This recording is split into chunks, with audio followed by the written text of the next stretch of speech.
Hi, I'm Linda Wandt, and this is my little studio tour for the Austin Studio Tours 2020. Unfortunately, we can't all be together this year, but I am very grateful to be able to show you my studio via technology. I have been doing the Austin Studio Tour on and off since 2007. Last year for East, I was at Moon Gallery Studios. A few years before that, I was at Pump Project, and I have done 2 West Austin studio tours out of the Neil Cochran House Museum. Another different thing this year is that I don't have a studio outside of my home, so I'm going to be showing you this space, which is my private home studio. And I didn't really clean it up too much. I wanted to be able to show it to you as it is when I use it. So there's a little bit of a mess and things are kind of crammed in together. I have a lot of stuff crammed into the space. So let's take a look at it.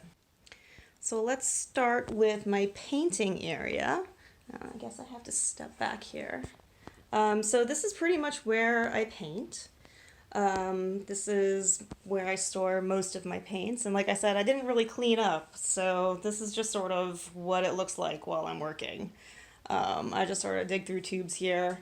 As you can see, I have quite a lot of brushes. That is because I sold art supplies for a very, very long time.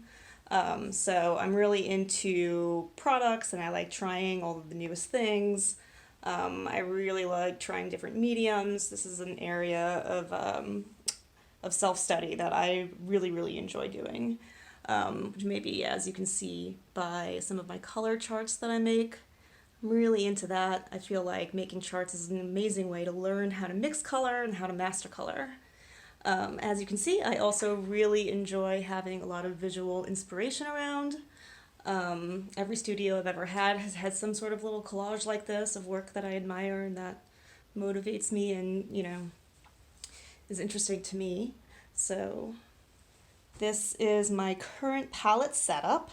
I'm doing a little differently than I have in the past. I'm trying the upright palette where I have white in the center instead of to the left, which is new for me. And you can see also, you noticed I am left-handed, so typically white would be on the left-hand side for me. It is not currently, and I am really enjoying this different palette orientation. Right now I'm just working on a little fun painting, just a little side painting of some tomatoes. This is my little still life setup here. And then I put a spotlight on it so that I get more dramatic lighting than what you're seeing in the moment. But I'm just sort of taking a break right now and just painting something small for fun. Back here is where I store my frames. I'm currently making paintings to fit in these frames. A really good way to get amazing frames like these is to work in a frame shop. So that's how I've come across some really lovely frames, and the paintings I'm making for them currently will be figure paintings. I am having a group figure show at the end of next year at the Dougherty Art Center, and so I'm trying to get to fill in these beautiful frames with some figure paintings.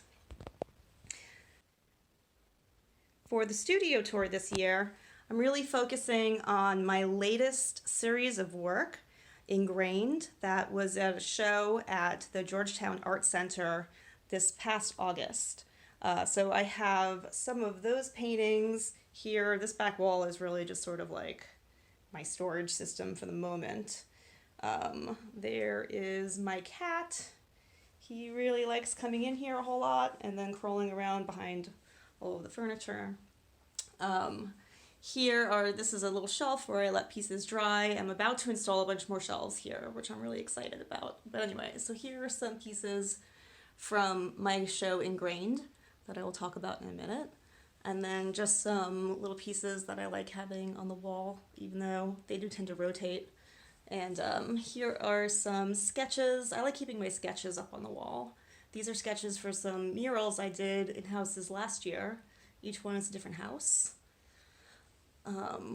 This is a painting, a much older painting of mine that I love keeping on my wall in here. One is from a mural I did back when the Red-Eyed Fly was the Red-Eyed Fly. I did that mural for South by Southwest in 2015. There's another original sketch from that was a watercolor piece. Over here I have just sort of a little collection of things, like incense and stuff like that. Sometimes when I'm working it helps me focus. And let's see, some other stuff on the walls here that I have. Just sort of fun stuff. Over here is where I draw. This is my little drawing center, and I'm working on another color chart right now at the moment, as you can see. I really, really like doing color charts. I find them very soothing, and I learn a lot from doing them. Let's go back here to my bookcase. I have a bunch of books, a bunch of really cool art books. Here are some of my paintings. And here is just sort of I just have stuff tucked away everywhere. I have flat pieces in portfolios, a lot of drawings being stored in the back there. I have tons of stuff stored. This is where I keep all of my framing supplies in this bottom drawer here. I do a lot of crayon work. I really enjoy doing the crayon work. Watercolor drawer, drawing in watercolors, and miscellaneous things. So I do have good storage going on in here. I've got some gesso in the back there and some other little pieces that I'm storing back there. And then down here on this side, this is my drawing. This is where I keep all of my charcoal and drawing supplies. In this milk crate is where I keep I've got mural supplies kept in there at the moment, and then I have even more stuff kind of crammed back there.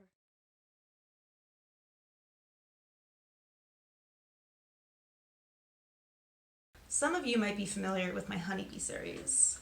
For Ingrained, I expanded that series on clear-coated panels from a single honeybee into much larger and more complex compositions, which required a great deal of prep work to achieve.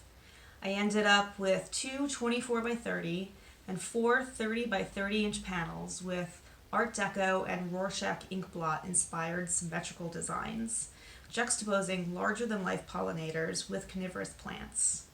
The artistic liberties with size allowed the viewer to consider the intricate details of the pollinators and safety relative to the predators they are shown with. The various carnivorous plants are heavily symbolic to me. They can represent growth, decay, evolution, and the need to educate people about how sensitive and specialized nature is. You can learn more about Ingrained at www.ingrainedatx.com, and you can see much more of my work at lindawandt.com. That's everything, I think. Thanks so much for watching this video, and please don't hesitate to reach out with questions. I can be reached at lindawandt.com, and I'd really like to thank Big Medium for trying something new this year, and I cannot wait to see everybody else's studio tours. Thanks a lot, and take care.